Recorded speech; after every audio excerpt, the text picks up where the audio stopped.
Dyuti. Today, we're going to start a brand new story. Can anyone guess what it is? It is The Midnight Gang. The Midnight Gang is written by David Walliams and illustrated by Tony Ross. Such a good story that I think I've read this about 100 times. You can't get enough of it. It's so funny, and I'm going to read a tiny bit of it to you. So, The Midnight Gang is about children who wake up at midnight and go on adventures on a hospital. They're all admitted to hospital, and you know, in hospital you can't really spread your dreams, and you can't do what you want really. But these children think different. They think that they can make this place better for children that come there. And they start this midnight gang, and that's where all the fun begins. So this is Lord Funt Hospital. It's where all the children are admitted. And of course, this hospital is very big, as you can see. And the thing is, this Lord Funt Hospital was created years and years ago, and was supposed to be demolished, but it's not. Let's look at the places inside the Lord Funt Hospital. So this is the children's ward. This is the most main place where we're going to look at. This is the pharmacy. There's a really funny scene here that happens at almost the end of the story. You'll love it. It's very funny. Here is the principal of the hospital's office. Here is Raj. You'll see about Raj, who is an Indian and is very hungry, as I can understand from it. And there's many more. There's the gift shop, there's the basement, and Nellie's ward. Nellie is a 99-year-old woman, but as we go on to the story, you'll see that she's a tiny bit too active for her age. Now, let's meet all the characters of this story. So this is Tom. He's 12 and goes to a posh boarding school. He has hurt his head. So that's Tom. And now this is Amber. This is Amber. She's on a wheelchair. I'll read about her. Amber is 12. She has broken both of her arms and both of her legs. So has been in a wheelchair for some time. So this is Amber being driven in the wheelchair, and this is Robin. I'll be reading about him too. Robin is also 12. He is recovering from an operation to save his eyesight. And for now, he can't see a thing. And this is very funny.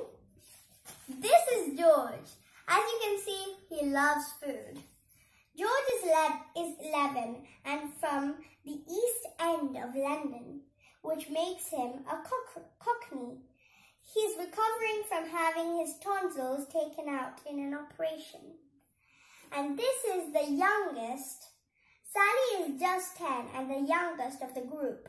Because she's so ill, Sally spends most of her time sleeping. She's a very important character in this story as well. Now let's go to the staff of this Lord Funt Hospital. Before we go to staff, we'll meet another lady. This is old Nellie. As I said, downstairs in one of the grown-ups ward is the oldest patient in the hospital, 99-year-old Nellie. You'll see more of her soon in this story, and you will be amazed by what she can do. And now, hundreds and hundreds of people work in Lord Funt Hospital.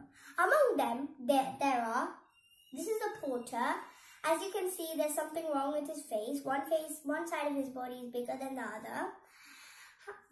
Porter, a lonely figure whose real name is a mystery. His job is to move people and things around the hospital, which he never seems to leave.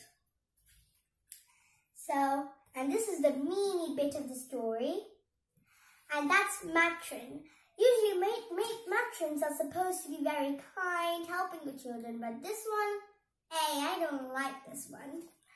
Matron, despite running the children's ward, she doesn't like children at all. See what I mean? Who doesn't love children? And this is the youngest doctor. And oh God, you'll see him just in the first chapter. And he is quite nervous about being a doctor. Dr. Lupus has just become a doctor and he's rather easy to fool. See what I mean? And there are more. Tootsie.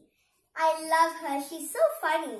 Tootsie is the hospital's dinner lady. She brings meals round on a trolley to all the patients. She also plays a big part in the story. And then there's a nurse. Like the matron, the nurse is, oh God, I'm not even going to get started about her. Nurse Mies is the tired-looking nurse who never ever seems to get a night off work. She's very hard-working from what I hear. And this is the clean-up lady. Doesn't look that nice, does she? Dilly is one of the hospital's cleaner. You can always tell where she has cleaned, as there will be a long trail of fag ash. So even though she's cleaning, I think she's cleaning with her dress because everything goes on her dress and she looks quite a fright. And then there is Mr. Court, is the old chemist. He has a hearing aid and thick glasses. Mr. Court runs the pharmacy in the hospital. He plays an important role in the last bit of the story. He's very funny as well.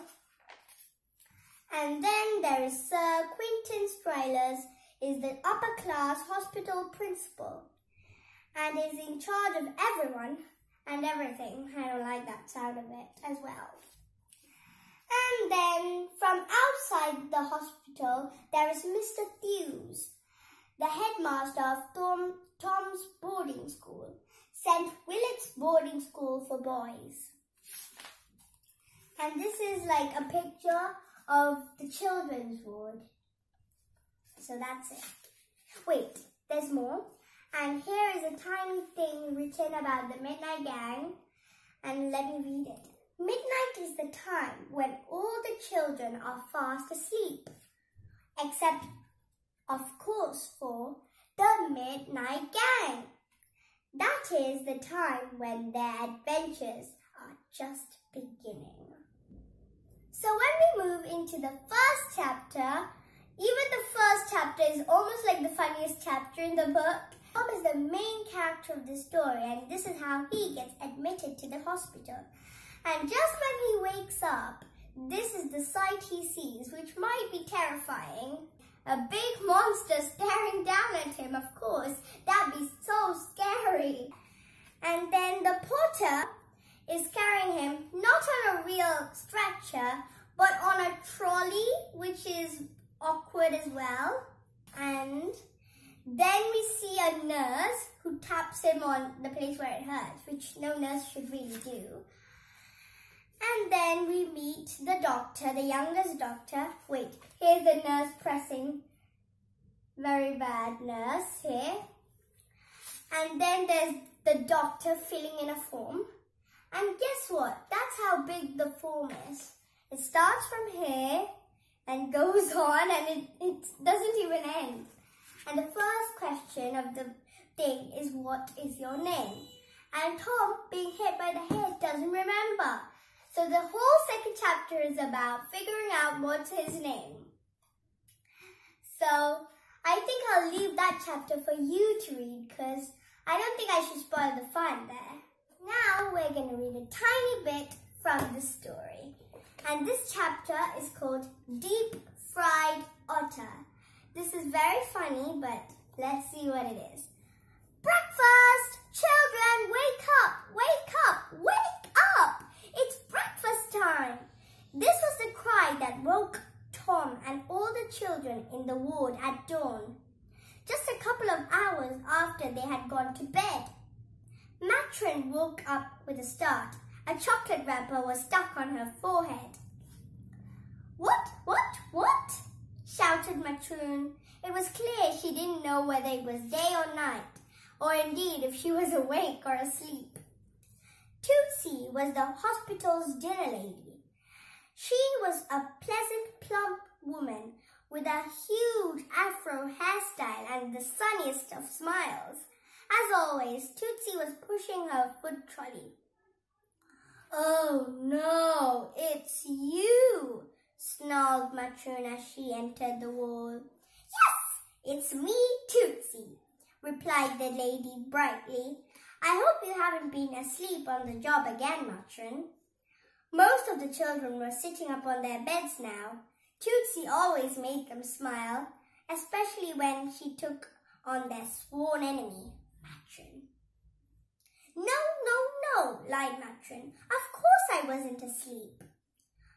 "What were you doing then?" pressed Tootsie. Well, I was just going through a form on my desk and the writing was very small, so I had to put my face right next to it. "Now, get on and serve the children their breakfast this instant." "Yes, of course, Matroon." As Matroon busied herself at the mirror, trying to look presentable, Tootsie wheeled her trolley over to Tom's bed. "Good morning," Tootsie strained to read the name that had been written on the board above his bed.